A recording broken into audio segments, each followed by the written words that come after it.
Halo teman-teman kos-kosan, gimana kabar kalian? Baik-baik saja kan? Tidak terasa anime Attack on Titan Final Season part kedua sudah berjalan separuh dari total 12 episode. Melihat bagaimana cepatnya episode Attack on Titan sejauh ini, termasuk rumor pemindahan beberapa panel manga di bagian akhir episode Attack on Titan. Jadi tidak menutup kemungkinan kalau Attack on Titan benar-benar akan berakhir di episode ke-12 alias tidak akan ada rumor movie dan lain sebagainya. Berikut pembahasan Attack on Titan episode ke-81. Yuk langsung aja kita check it bro.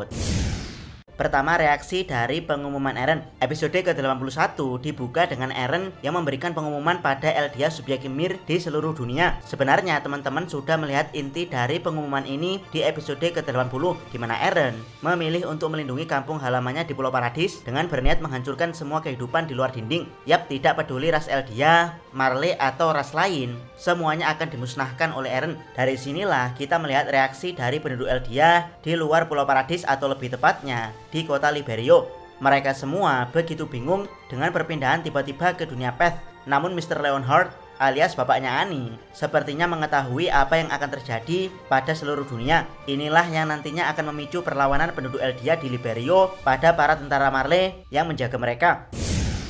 Kedua, Reiner kena mental dan Gabi mental baja. Entah bagaimana cara membunuh anak emas yang satu ini, meskipun zirah di armor titannya hancur dan berada di bawah reruntuhan Rumbling yang siap menguburnya. Plus dalam posisi harus menyelamatkan sepupunya yaitu Gabi Brown. Reiner pada akhirnya tetap selamat, dia hanya mengalami luka di perutnya dan juga mental yang telah hancur. Dia merasa telah gagal menghentikan Eren dan menyebabkan kehancuran dunia, termasuk keluarganya di Marley akan segera dibantai Eren. Reiner benar-benar telah hancur mentalnya. Sebenarnya Reiner hancur mental bukan sekali dua kali, tapi sudah berkali-kali. Kematian Marcel, kekalahan melawan Beast Titan, kembalinya dia ke Marley, kehancuran Liberio, sampai kematian Porco. Semua hal tersebut sukses menghancurkan mental Reiner, termasuk sekarang yang terbaru adalah kegagalan dia untuk menghentikan Eren menghancurkan dunia. Yap, apakah Reiner bisa bangkit kembali dari kehancuran mentalnya ini? Tentu saja bisa, karena dia adalah salah satu tokoh utama di final season ini. Namun saat ini yang bisa dilakukan Reiner hanyalah tiduran sambil menyuruh Gabi untuk kabur ke Marley.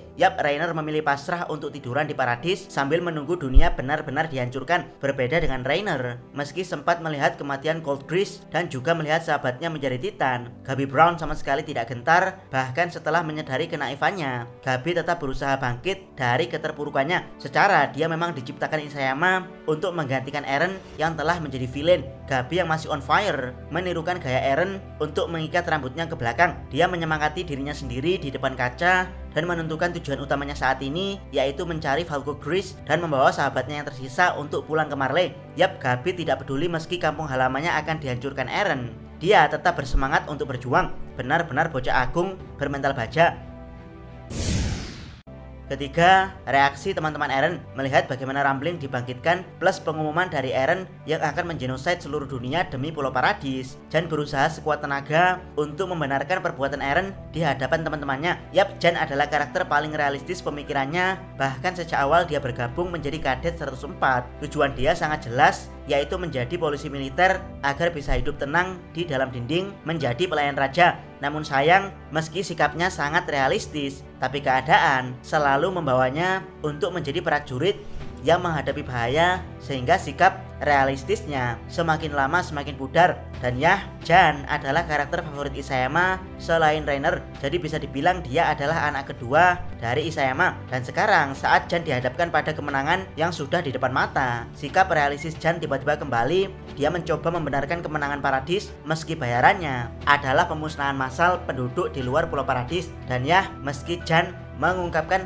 hal realistis dari mulutnya, tapi sorot matanya tidak bisa menyembunyikan kalau genocide dunia Eren demi Pulau Paradis adalah tindakan yang salah. Armin bahkan mengatakan langsung dari mulutnya kalau dia tidak menyangka kalau Eren akan tega mengenosida dunia demi Pulau Paradis. Di saat yang bersamaan, para Titan yang sebelumnya dirubah Zik kembali menyerang manusia. Disinilah Armin merasa aneh karena kalau Eren bisa mengendalikan Rumbling, harusnya Eren bisa mengendalikan para Melisitan. Namun kenyataannya para Melisitan dibiarkan liar untuk menyerang orang-orang di Paradis. Dari sinilah Jan yang membawa Falco mengusulkan untuk mengumpankan Falco ke Komandan Pixis. Namun ditolak Armin karena Armin tidak mau Falco yang merupakan bagian dari warrior unit Marley akan membuat konflik melawan Paradis. Yap, walaupun alasan Armin cukup masuk akal, namun kalau teman-teman memejamkan mata dan merenungkan betapa naifnya Armin, maka di situ teman-teman akan menemukan alasan Armin tidak ingin berkonflik dengan warrior Marley. Yap, semuanya tentu demi ayang Annie Leonhardt,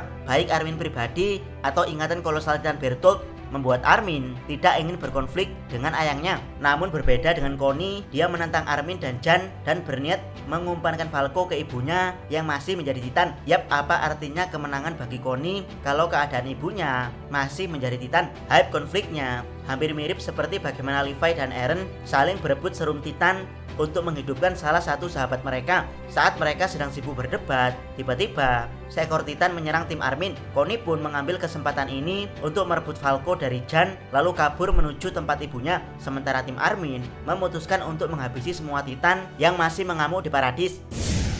Keempat, pertempuran melawan Titan. Bisa dibilang ini adalah headline utama episode ini, yaitu pertarungan melawan para Titan yang mengamuk di Paradis. Dimulai dari keluarga Browse yang diserang oleh Titan Nilldog. Semuanya berhasil kabur kecuali Kaya yang menabrak tembok dan terjatuh di ruangan bawah tanah. Titan Nilldog pun langsung lari menerobos tembok tersebut. Kaya berada di situasi hidup dan mati dan teringat bagaimana ibunya yang lumpuh dimakan Titan tanpa bisa melawan ataupun lari, dan kini situasi tersebut menimpanya. Namun tiba-tiba bocah agung datang menembak leher Titan Nilldog. Sayangnya tembakan tersebut meleset sehingga Titan Nilldog bisa kembali bangkit untuk menyerang Kaya. Gabi tanpa rasa takut langsung maju mencekoki Titan Nilldog dengan senapan anti Titan lalu menembaknya dari mulut. Tembakan tersebut langsung meledakkan tengkuk Titan Nilldog sekaligus kepalanya. Yap, bocah agung Gabi Brown tiba-tiba menjadi Sasha baru untuk Kaya. Kaya pun pada akhirnya mau membuang kebenciannya pada Gabi. Pertarungan berpindah ke para Yegeris baru alias kadet ke-109, kelompok Yegeris sosokan yang dipimpin Surma dan kawan-kawan. Di sini mereka sedang menghadapi situasi horor karena para Titan mendobrak tempat mereka bersembunyi. Tentu saja para Yegeris alay ini tidak bisa melakukan apa-apa karena sebelumnya mereka menolak latihan Komandan Shadish untuk menggunakan pedang pembasmi Titan. Surma pun ditangkap Titan terlebih dahulu. Dia bersiap dimakan Titan, namun tiba-tiba Slash dari belakang Komandan Shadish membunuh Titan tersebut. Komandan Shadish yang sebelumnya diajar Yegeris alay menolong dengan tulus tanpa menuntut mereka. Shadish kemudian menyuruh para Yegeris alay untuk mengambil manuver 3D dan ikut berjuang karena mereka tidak bisa menggunakan pedang pembasmi Titan. Mereka dijadikan umpan untuk mengirim para Titan menuju ke benteng, sehingga ketika para Titan menabrak benteng, mereka jadi mudah dilumpuhkan.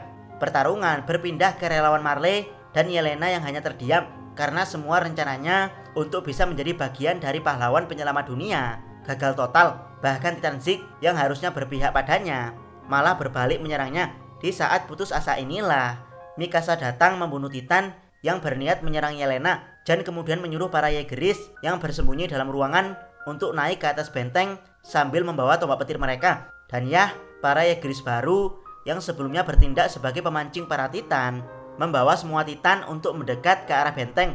Mereka semua pun berusaha memanjat benteng karena pasukan Paradis dengan tombak petir mereka bersiap menyerang dari atas benteng. Dengan diiringi musik beat, pembantaian para Titan pun terjadi. Pasukan Paradis yang terdiri dari Survey Corps, The Garrison, Yegeris, dan Training Corps maju membantai para Titan yang tersisa. Hanya polisi militer dan Yegeris alay yang tidak maju karena mereka tidak punya kemampuan untuk melawan para Titan. Pada akhirnya semua Titan di Shiganshina berhasil dibunuh, termasuk Titan Komandan Pixis yang dibunuh Armin. Yap, selamat tinggal Komandan tertinggi Paradis. Dengan begini, pasukan Paradis tidak punya jenderal tertinggi alias kursi kepemimpinan telah kosong. Kelima, Annie terbebas dari kristal. Bisa dibilang Paradis telah aman untuk sementara waktu. Para relawan, khususnya Yelena, langsung ditawan oleh King Floch yang secara ajaib berhasil selamat dari reruntuhan Rumbling. Sementara Armin dan Mikasa dipanggil oleh Mr. Browse untuk menemui Gabi dan keluarga Browse yang bersembunyi di ruangan bawah kastil. Di sini, Gabi mengungkapkan kalau dia tidak bermaksud menembak kepala Eren. Dia hanya panik dan ingin melindungi Falco. Yap, di sini Gabi hanya ingin Falco kembali dan pulang ke Marley. Namun Armin menjelaskan kalau hal tersebut mustahil karena Falco telah diculik Connie untuk diumpankan ke ibunya. Gabi pun semakin putus asa. Dia yang sebelumnya sombong karena menganggap Eldia Paradis adalah kumpulan iblis yang harus dimusnahkan. Kini menunduk memohon pada Armin agar mencari cara untuk menyelamatkan Falco. Gabi menanyakan apakah Eren tidak bisa mengembalikan Ibu Connie menjadi manusia, sedangkan Eren mampu menghancurkan Zira Rainer. Disinilah Armin kaget karena baju Zira Rainer yang sangat keras bisa hancur. Armin bertanya kapan kejadian tersebut. Gabi menjawab saat kejadian runtuhnya dinding. Disinilah Armin langsung teringat pada Ayang Ani karena Eren pernah bilang bahwa semua yang keras pada akhirnya akan mencair. Yap, Armin sangat yakin kalau Ayang Ani telah terbebas dari belenggu kristalnya. Dan benar saja, episode ini ditutup dengan scene Ani yang berhasil menetas dari telur kristalnya. Entah ini Ani yang masih berusia 16 tahun atau Ani yang sudah 20 tahun, mengingat dia terpenjara dalam kristal selama 4 tahun tanpa terlihat menua. Minggu depan, kemungkinan episode berfokus ke Floch dan Jaehaerys yang berniat mengeksekusi Yelena dan juga dimulainya pembentukan aliansi Eldia Marley untuk menghentikan Eren. Jangan lupa subscribe channel Otakos dan jangan lupa share video ini. Salam.